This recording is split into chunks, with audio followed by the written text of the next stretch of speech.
Good morning. Eto na naman po mga ka-rider. May nawala na namang motor. Nangyari po ito sa may Banawi, Quezon City. Tapat ng Army Navy Burger House.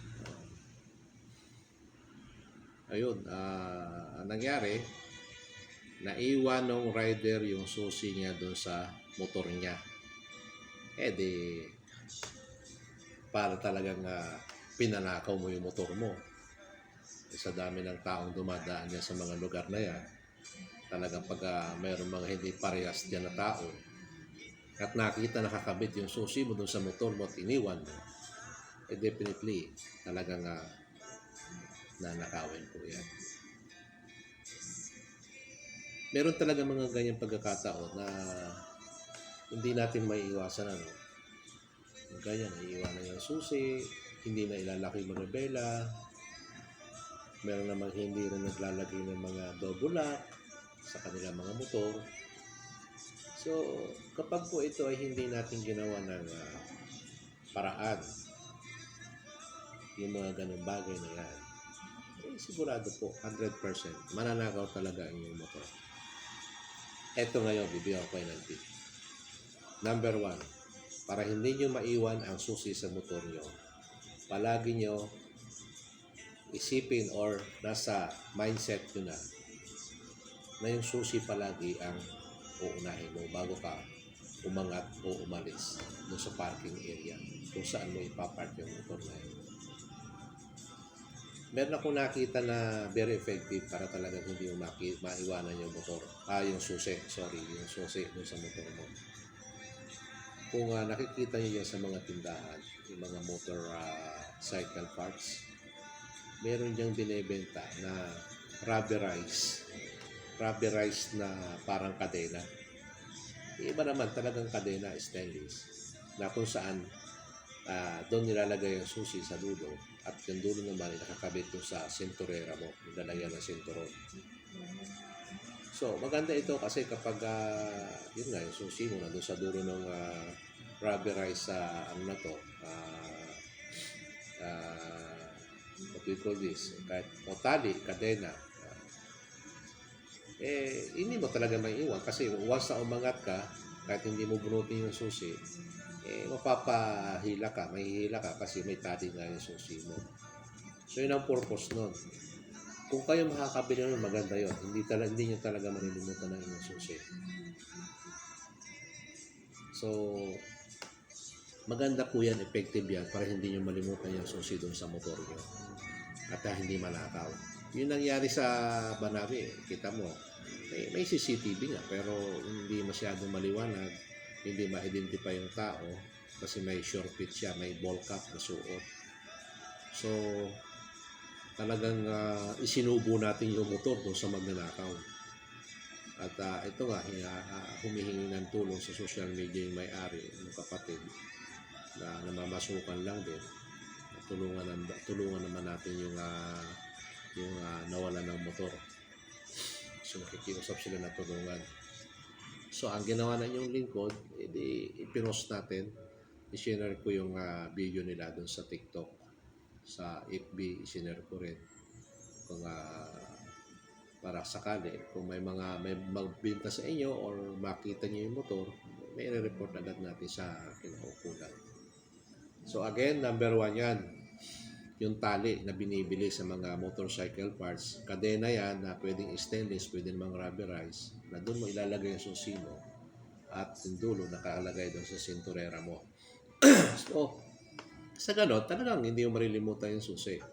So, pangalawa, ugaliin natin talaga na magkaroon tayo ng double lock. Bukod doon sa manibela na ilalak natin, bumili tayo ng kadena na heavy duty, na parang alloy ang dating, alloy ang pagkagawa. Yung iba naman parang rubberized na matibay talaga. Kasi na lang yan, ilagay po natin doon sa disc brake natin, suotan natin ang kadena yan. Mas maganda na yung sigurado isa doon sa pagdating natin, kukunin natin yung motor, wala na, nanakaw na pala. Alam niyo ho kasi yung delaying time na tinatawag, very important sa atin. At yan naman ay kalaban ng mga magnanakaw. Ayaw nilang ma-delay yung kanilang ginagawang kalokohan. Kaya i-delay natin yung ginagawa nila. O, let's say, mabuksan nila yung maalis nila yung lock ng manibela, which is napakadali talagang alisin yan. Talagang pinag-aralan nila yan. Kung may double lock ka doon sa disc brake, hindi madadala yung motor mo. Ang pinakang kalaban mo na lang doon, kung buhatin, isakay sa van o sa truck. Pero naman nun. Very obvious na yun. Pag very obvious po yun, kasi pag nakita ng mga tao sa paligid, bakit binubuhat yung motor sa iba yan? Kakaroon ng reaction yung mga tao. So, dalawang bagay po yan para hindi tayo magkaroon ng problema sa motor. Bumili kayo ng sinasabi kong tali ng susi, nakakabit sinturera. Pangalawa, lagay nyo po ng double lock yung motor nyo. Kandado doon sa disc brake. Lagay nyo po ng seguridad yung motor nyo kasi lalo na kung ang ginagamit yung motor isa palaging pang araw-araw yung pampasok sa trabaho tapos hindi nyo po protektahan, may mga problema rin po tayo sa ating sarili pag gano'n. So kapag ang isang bagay katulad ng motorsiklo na kasama mo sa pang araw-araw mo trabaho, pamalengke, pamamasyal, ingatan po natin. Lagyan po natin ng proteksyon.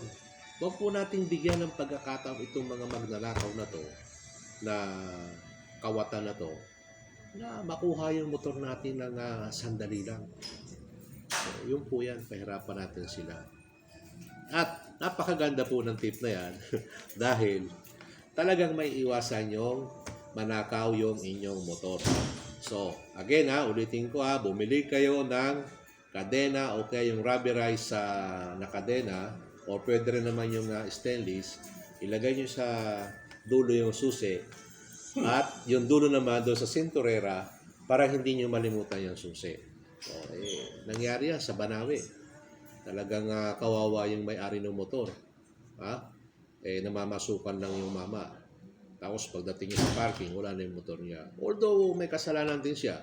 Kasi nga, pag park niya, akala niya na yung susi, dala niya na. Yung pala, naiwan sa motor. Kasi kitang-kita doon sa CCTV na yung tao, nakaupo pa nga doon sa hagdanan Talagang siguro nag-aabang.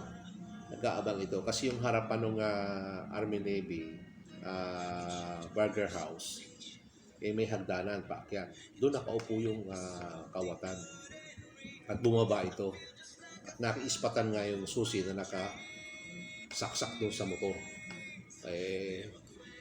Sino nga yan? Ibig sabihin hindi na mahirapan yung magnanakaw. Ika nga parang tumama sa loto itong kawatan na to. Pero wag siyang pakasiguro kasi may camera may CCTV. At siguro itong kawatan na to magtataka rin yung mga kapitbahay nito, kaibigan, kapatid, pinsan, magulang, bakit siya nagkamotor ng ganon? Pag may mga nakita kayong ganyan, mga kapitbahay na nagkaroon agad ng motor, wala naman trabaho, medyo pwede nyo gawin yan itimbre sa barangay.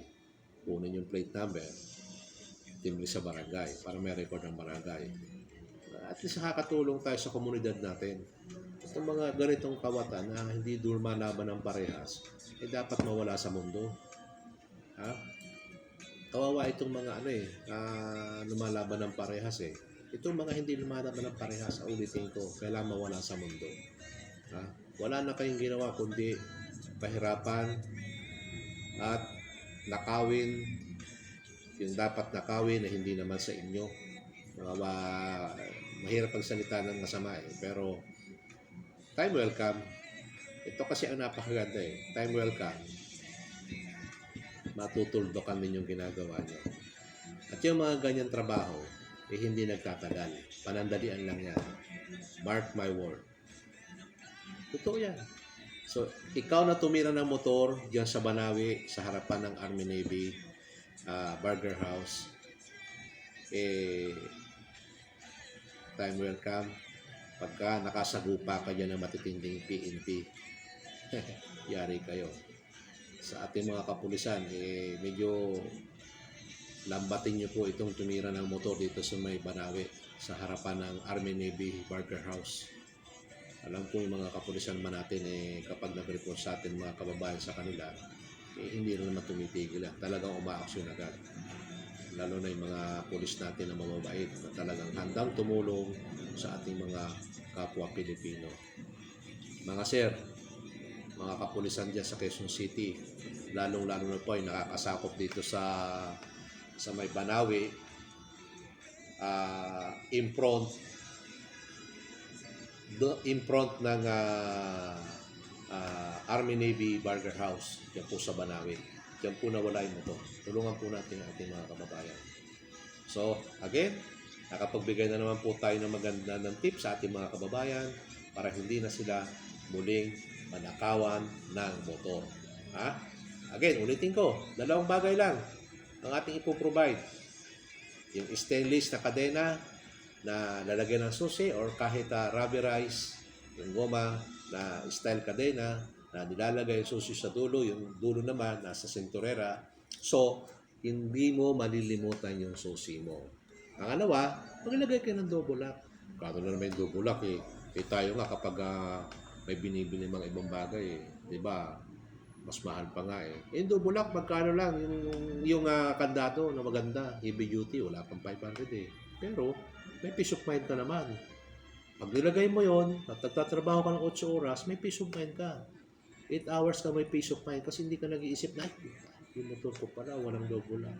So pag nasanay ka na ang motor mo, araw-araw mong ginagawa yan, yung nasanay ka, masasanay ka na protektahan yung motor mo, hindi mo na makakalimutan yan. Na palagi mo nang lalagyan ng padlock yan kahit saan ka pumunta. Nasanay ka na So, habang tayo ay nasa ating mga nilalakaran o mga pinupuntahan o nasa trabaho halimbawa, meron tayong peace of mind. Kaya, sundin niyo po yung tip ko. Napaka-effective po niyan. Thank you and good morning po sa inyong lahat.